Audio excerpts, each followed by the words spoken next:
I mean, up until that point, it just felt like I was going against the current. The current shifted. Did you grow up in a Christian family? Yeah, I grew up in a Christian home. My family was very religious, almost cultish religious. And I just remember having this very inaccurate view of who God was. I saw God as a punisher. Every time something bad happened to me, I was like, oh, God's punishing me for this or for that.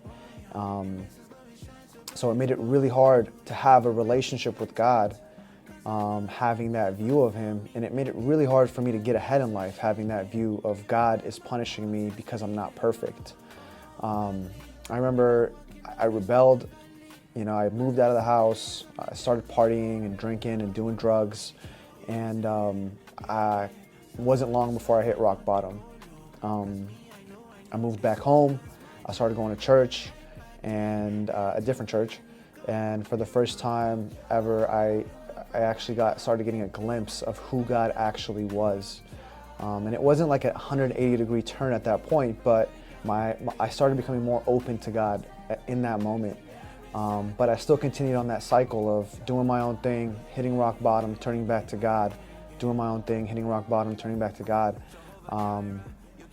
And that continued on for years until God spoke to me so clearly, more clear than I've ever heard Him speak before or ever since. And that was a turning point in my life. I decided to completely surrender my life to God.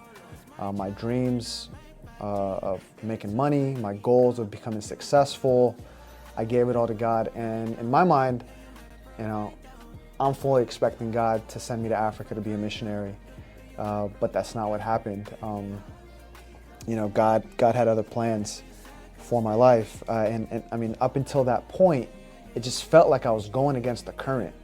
But at the moment where I surrendered my life, the current shifted.